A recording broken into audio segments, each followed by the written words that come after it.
Welcome to r/Tales from Tech Support, where we get to have a little chuckle at the technologically disadvantaged. Like me. I'm Uncle Reddit, and have I got a story for you. Welcome back to the channel. Feeling a little bit better today, a little more rested. Hopefully it shows. I still got the bags, but You keep saying VPN, but I don't think it means what you think it means. Quick setting. I'm remote Tier 1 support for a relatively well-known healthcare system in my region. I get a call from a condescending nurse who can't access her network drives. Even though I'm Tier 1, I have a BA in Computer Science and a Network Plus cert, so I tend to be fairly helpful on first calls. After I establish that she's on premises, do some remote troubleshooting to try and get her drives to remap, I ask her to reboot her computer to see if the login scripts possibly failed after the machine was recently installed. Then this magic happens. CN equals condescending nurse. Me, you know the deal. Condescending nurse. Okay, I'm VPN'd into the computer. Me, confused by her usage of VPN in this context. Ma'am, I thought you said you were on site. Condescending nurse. I am. Me. Okay, are you accessing another device remotely? Condescending nurse. No, the computer's right here.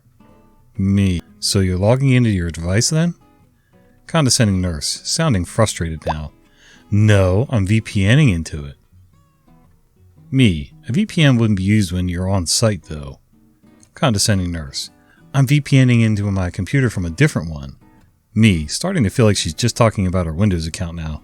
Oh, so you're accessing your profile? Condescending nurse. No, I'm VPNing into my computer. Me, getting more and more confused. Okay, so the computer you're accessing is somewhere else then? Condescending nurse. Does that laugh that people do when they look at the ceiling because they feel like they're talking to an imbecile. Okay, I'm going to restart my computer, reassess and call back. Me, thankful that she gets to be somebody else's problem. Absolutely. You have a great day. I love it when people hear the term a bunch of times, think they have a handle on what it is, then start slinging the term like they know what's up, then have the gall to try and school the guy from IT who you called because you were in over your head. Shaking my head.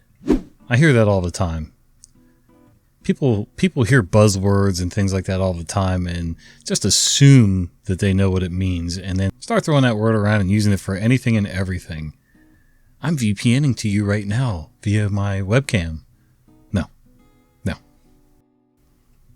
I think this printer is magic. Background. I work in a small local computer shop which does a bit of everything, and a lady brought a printer in for the second time after the previous week it was jamming. Likely the paper, as it seemed very thin and cheap, likely recycled as it was yellowish. We came to the conclusion it was something to do with the way the printer was picking up the cheap paper, as standard A4 allowed the printer to work reliably again. The second week it has been brought in again. Why? Because they're back with the weird thin paper the printer jams with. So having dealt with it the previous week, I took the paper out, put standard in it, and it printed reliably. So I put the customer's paper in the scanner. The weird stuff begins when they pick it up. Note, they were not charged. OL equals old lady, OH equals old husband, M equals me. Me. We got the printer working again, showing test prints, and it seems to be the recycled paper doesn't get picked up well by the printer. Old lady, you must be mistaken. I'm using Morrison's paper, not recycled paper. I took all that out last week. Me, well, it seems you left some in the paper tray as it was still full when we got it. Old lady, no, I removed it all. Me, alright, perhaps you missed a few sheets. It wasn't just a few, just trying to be polite. I put it in the scanner so that you may use it at home for jotting stuff down. Old lady, it wasn't in the paper tray. I, with the focus being on the I, put it in the scanner. There was no paper in the tray. Me, old husband. Must have been magic, dear.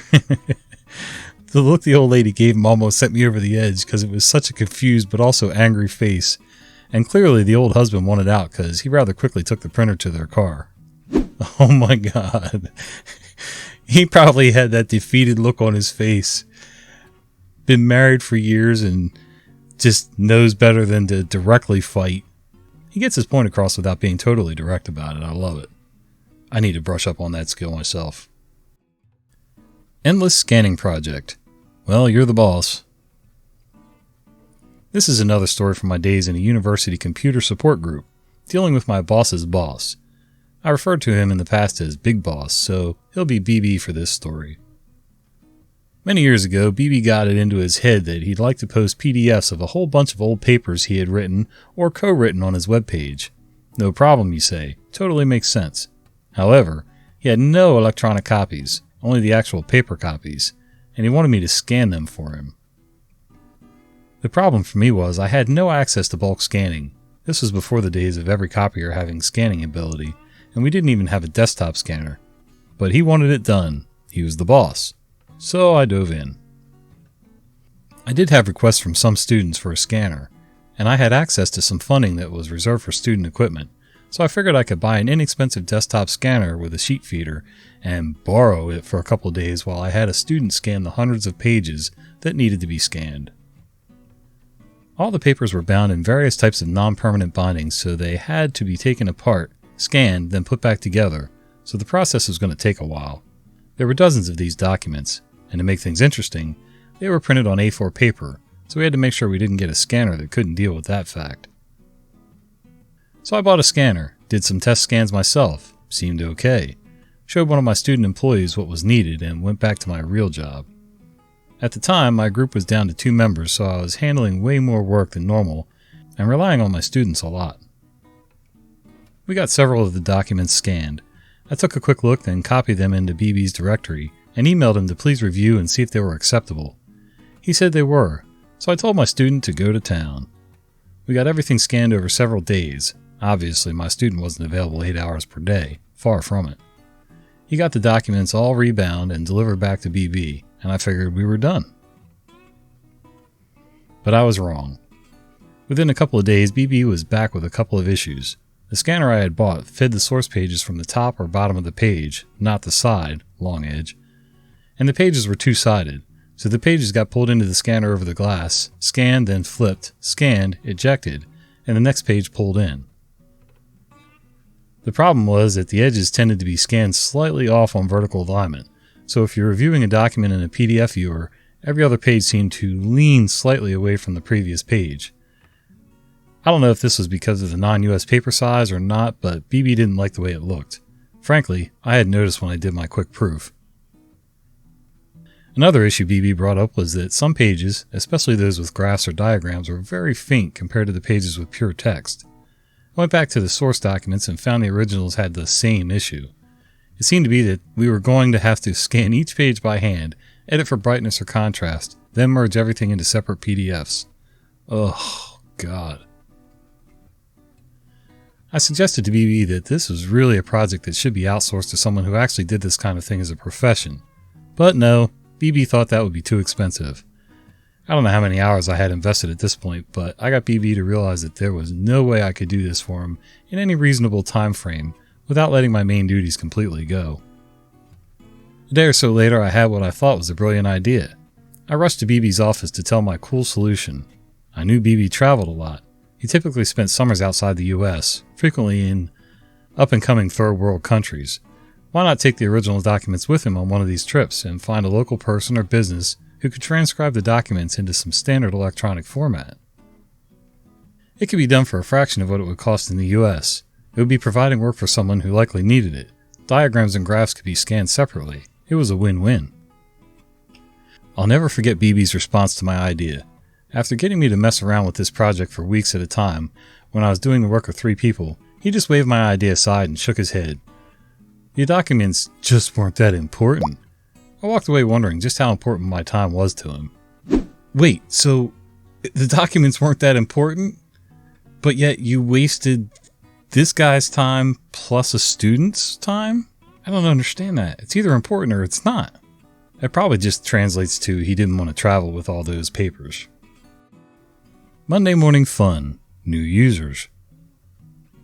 Firstly, we have a shared mailbox for ITS support emails. We also have a mail address that goes directly into our ticketing system, but that doesn't work for external domain emails. Those automatically drop in the shared mailbox. Also, my work-related emails have a standard signature block. Thanks, Mr. Stodo, ITS Help Desk Coordinator. This morning, Monday, I had the following email exchange. Initial email to Help Desk. Hi, I'm new staff member in Group X and I'm wanting to set up a computer and login. Let me know the process to get this underway. My reply. Hi, when you start, you'll go through an onboarding process with HR. You get a checklist and one of the items is to come to IT to get your username and password for your account. They answered, Hi, this is the process I'm currently following as today is my start date. I have the checklist with me and will bring it along. How do I go about contacting IT directly as this was the contact I was given to set up the account? I replied, You have contacted IT directly? Your account is ready to go. You just need to drop by to collect the details. Their answer, I have not contacted IT directly as this was the only contact I was given. I can come to level Y and see if the details have already been set up for me. My answer, just to point out you have contacted IT directly. We just have a shared mailbox to make sure someone being away doesn't impact the response times. We have your account ready and you can collect it at your earliest convenience. We're located in Building X, Level Y, behind the lifts. She was just here to collect her account and was quite indignant that someone dared to set up an account without her input. I pointed out that HR knew when she was starting and they let us know so we could have things ready on her start date. Her answer? Well, that's a weird thing to do. Love it when people argue over something that they have no idea about. Better watch out. You'll probably be dealing with this one weekly. At least. My mouse is missing. Someone took it. Happened about 12 years ago. Just some setup. Most of the workstations had a wired mouse. I handled workstation setup for the most part. This user was very neurotic and thought the company and her bosses were always out to get her, or get her in trouble, or get her fired. Me equals me, user equals user. Boss gets a frantic call from user. User. My mouse is missing. Incoherent ranting about workstation. Boss immediately transfers call to me because it's user and something about her mouse and workstation. I pick up and she's screaming.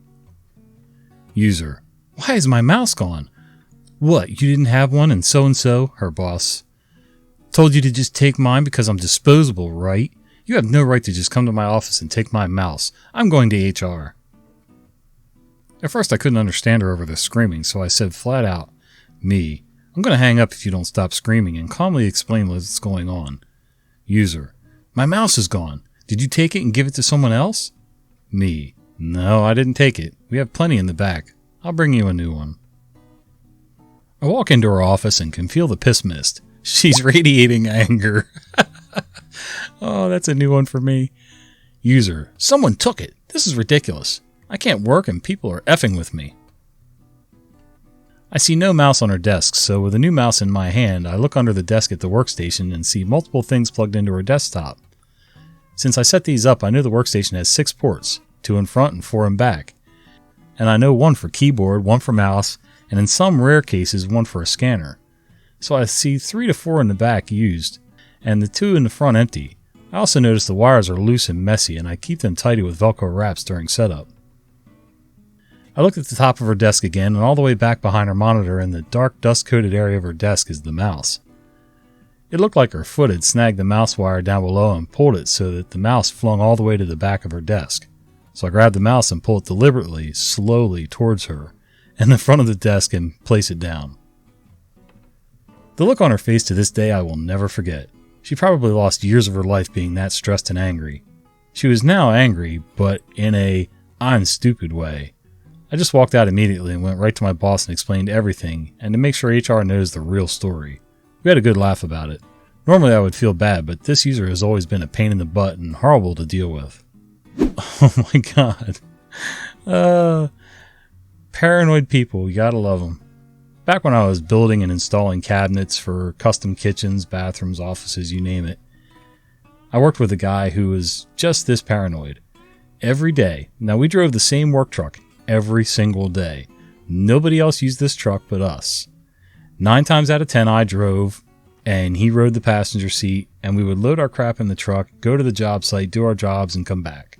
At least every other day this guy was exclaiming that someone, well, I was the only one there, stole his hammer. Another time, someone stole my compass. Someone stole my rasp. Someone stole my drill.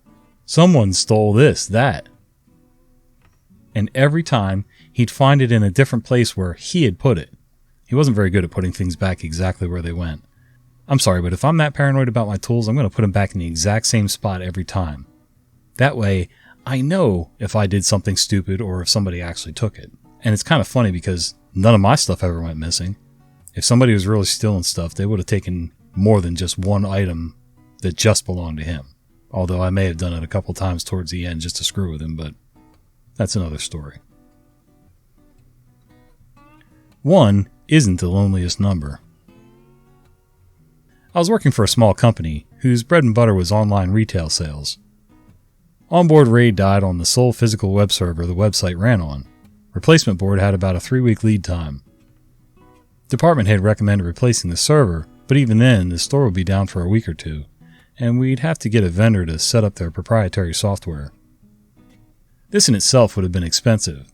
As the owner was flipping his crap, I peeked at the server and noticed it had just 2 hard drives and thought to myself, there's no way it could be this easy.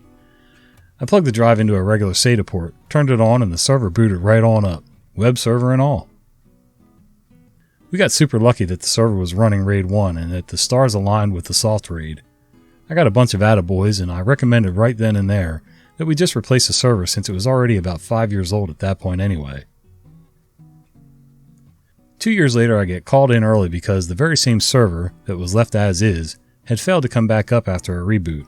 By the time I got there, the owner and department head are arguing about whose fault it was between them, that the server had never been replaced, and they asked me if there was anything I can do.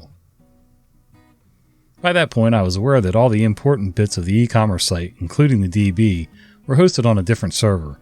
I popped open the case, moved the cable from the bad drive to the second drive that hadn't been touched for 2 years, powered it back up, and everything worked fine. Other than being more than 2 years behind on updates. More attaboys were given, and the server was replaced within a month after that. I love it when you make a recommendation to somebody, and it's something pretty important, you know? This is your bread and butter, this is your server. Let's get this fixed right away. Nope, it'll be okay for a while. That's bad enough. But then to act shocked and surprised when things fail again, I don't understand that. I mean, if somebody tells me that I need my brakes fixed on my car or I'm going to, end up going off a bridge and I ignore it, I might be upset, but it's all my fault. The only person I can be upset with is me. I've been told. I chose to ignore it. Oh well. By the way, I would never ignore that. Anyway, thanks for hanging out, guys. If you haven't already, do me a favor. Give this video a thumbs up, subscribe to the channel, and click that little bell icon so you don't miss the fat guy with the beard telling you stories. See ya.